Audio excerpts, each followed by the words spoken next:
Muy buenos días. Claro, es un cambio en el tipo de paciente por el rango etario, ¿no?, que está hoy día asistiendo a las unidades de tratamiento intensivo precisamente para superar esta enfermedad. Vamos a conversar de aquello, también de la situación de la pandemia junto al doctor Eduardo Tovar, que nos acompaña esta mañana al Hospital Clínico de la Universidad de Chile. Doctor, primero el panorama aquí, ¿no?, en el recinto donde usted trabaja. ¿Qué situación se encuentra? Aquí hay unidad donde se ve que hay mayor demanda, ¿no?, mayor cantidad de personas que están requiriendo hoy día una UCI. Muy buenos días a ti y a todo el equipo, a los que nos están viendo de sus casas. La situación sigue siendo muy compleja, con cantidades nacionales crecientes de pacientes críticos que requieren llegar a la UCI, al ventilador, y nuestro centro, como prácticamente todos los días con pacientes esperando la urgencia para ser subidos y con requerimientos de pacientes COVID, pero también de muchos pacientes con patología no COVID. En general, los centros universitarios o hospitales complejos concentran una población flotante de pacientes con otras enfermedades que se empiezan a descompensar y que llegan a los hospitales. Así que la situación es muy tensa. Nosotros ya hemos incrementado las camas al nivel del año pasado y tratando de hacer esfuerzos por seguir subiendo, pero se ve muy difícil, sobre todo por las limitaciones de recursos humanos, que nos va quedando muy poco a lo cual echar mano. Doctor, el tiempo que está un paciente en promedio en la unidad de tratamiento intensivo son cerca de 2 semanas por lo menos, ¿no? ¿Eso va a demorar en que se vaya reduciendo esta cantidad, que esa saturación se note finalmente en los equipos de salud, en la disponibilidad de camas? En general, los pacientes llegan a la UCI alrededor del día 10 después del inicio de síntomas, de que se contagian, digamos. Entonces, algunos al día 7, otros al 10, otros al 14. Así que entre el pic de casos y la llegada a la UCI, por lo menos está corrido 10, 14 días. Y posteriormente, como tú decías, son pacientes que a nivel mundial, en general, la primera ola, los datos muestran que están alrededor entre 12 y 14 días en promedio en ventilación mecánica. Estos pacientes son diferentes, son más jóvenes. El promedio actual de los ingresos de las últimas semanas se mueve alrededor de los 40 años. Y tienen menos enfermedad previa, por lo cual una porción de ellos, en la medida que se logren mejorar del COVID, es posible retirarlo antes del ventilador. Pero en otros pacientes persiste esta patología, que es de muy lenta resolución y se mantienen en muy similares o parecidas condiciones al ingreso luego de 7 o 10 días en ventilación mecánica. Así que es posible que se reduzcan algo las estadías en ventilador, pero no en todos los pacientes, por lo cual muchos de ellos van a estar probablemente por periodos prolongados en UCI, varios van a requerir traqueostomía, varios lamentablemente una porción de ellos puede fallecer, y la ocupación del sistema va a estar saturada por varias semanas más, mucho más del pic de casos, que todavía no sabemos cuál será, al menos 2 y tal vez 4 semanas diferido del pic de casos. Este rango etario, ¿no?, los 40 años, es una población mucho más amplia, ¿no?, que la población adulto mayor, que fue el grupo etario que requirió esta atención tan intensiva, ¿no?, desde el punto de vista médico. ¿Eso complica también para el futuro, pensando en que esto se podría alargar la saturación de las UCI, de las camas críticas? O sea, son pacientes que tienen más reserva, que ninguno de ellos es candidato a un manejo más bien proporcionado, que no llegue a la UCI o al ventilador.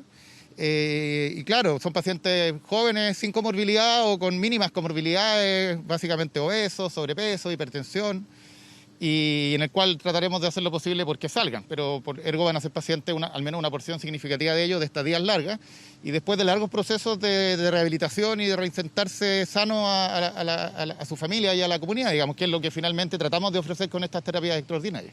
En ese sentido, doctor, ¿se podría ya ver un efecto de la vacunación de los adultos mayores en esta línea, ¿no?, de la enfermedad del COVID, entiendo los requerimientos médicos que ellos están necesitando? Claramente hay un descenso de la población de pacientes sobre 70 años que llega a la UCI. Eso están los datos del ministerio, está probablemente en lo que se va a mencionar hoy día de los resultados ya en terreno de la vacunación a nivel nacional.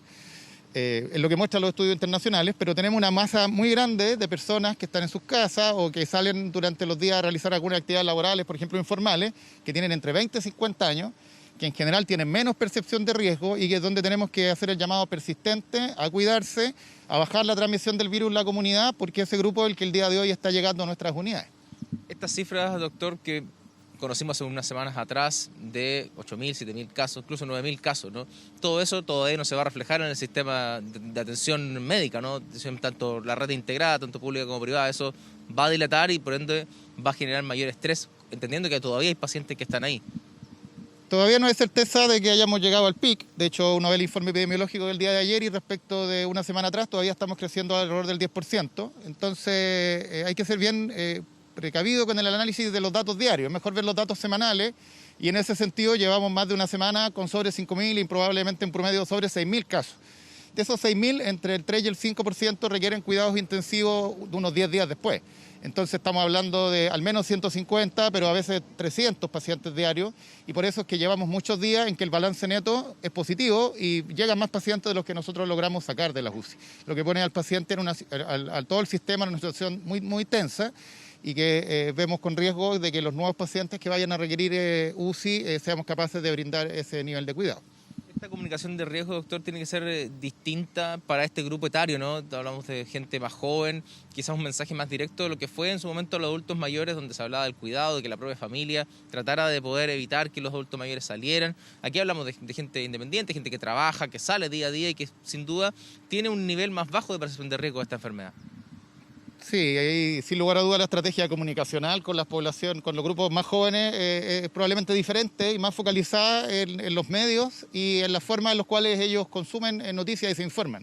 Probablemente redes sociales, influencers, algunas radios que tienen más llegada en esos grupos, etcétera, niveles que sean medios que generen confianza en esos grupos de población, porque de seguro ese grupo de población no está al mediodía escuchando el informe del Ministerio de Salud, digamos. Entonces hay que buscar otras formas y ahí los esfuerzos comunicacionales desde las autoridades tienen que seguir diversificándose y tratar de llegar a este grupo.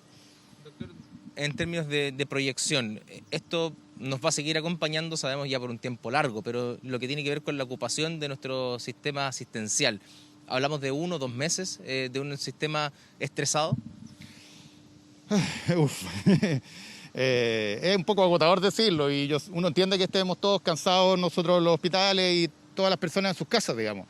Pero todavía no tenemos certeza de haber llegado al pic de casos, así que el pic de consulta y demanda de UCI va a ser 2 semanas después de eso, y como te contaba, son pacientes largos, entonces nosotros al menos estamos preparados para que todo abril y mayo este sistema va a estar saturado.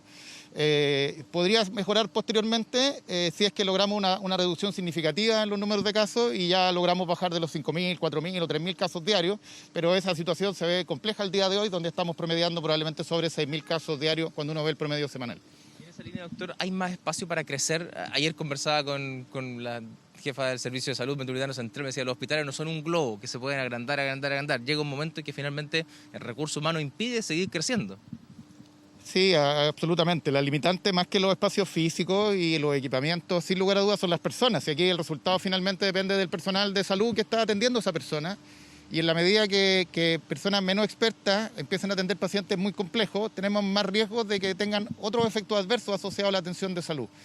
Sobre todo los equipos de enfermería. Entonces, cuando uno empieza a relajar los estándares y a que una enfermera ya no atienda a 2 pacientes o que atienda a 3 o que atienda a 4, sin lugar a dudas no le da el tiempo para hacer todas las prestaciones que ese paciente demanda y podemos generar más riesgo de infección y de otras cosas que en general son complicaciones que pueden tener los pacientes críticos. Entonces, los datos del Ministerio ya muestran que estamos alrededor de las 4.300 camas críticas, se espera llegar alrededor de las 4.500, pero en realidad la solución más que seguir creciendo esto como un globo y bajando la calidad de atención es enforzar los llamados a la población de riesgo, buscar las maneras de comunicarnos adecuadamente con ellos y fortalecer la estrategia de trazabilidad en la atención primaria de manera de lograr bajar los casos. Esto se soluciona fuera de los hospitales, más allá que nosotros podamos tener todavía opciones de crecer marginalmente. El esfuerzo tiene que estar fuera de los hospitales de manera de lograr reducir desde ahí el inicio de los casos. En ese sentido, ahí hay una deuda al menos que señala respecto a la trazabilidad de los casos.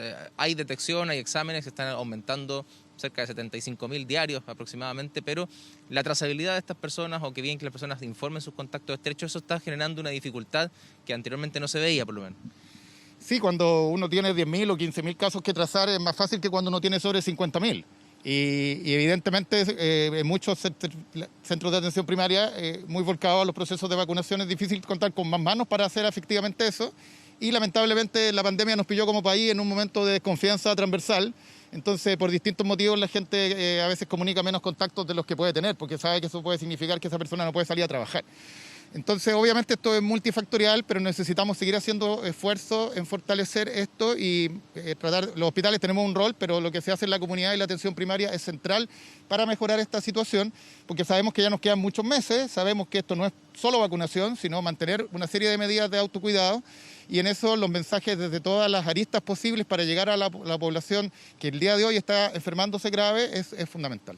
De Gracias por recibirnos esta mañana, muy amable, con datos importantes, ¿no?, del avance de la pandemia en nuestro país. Valentina, quedémonos con eso, a seguir cuidándonos, a mantener las medidas de autocuidado, todos seamos un poquito más responsables para poder mejorar esta situación y evitar que exista un colapso asistencial y por cierto se vaya en desmedro la atención que puedan prestar los funcionarios, porque entre más pacientes los funcionarios no van a seguir creciendo y los hospitales, por más camas que hayan, no pueden dar atención de calidad a todas las personas como así se lo merecen.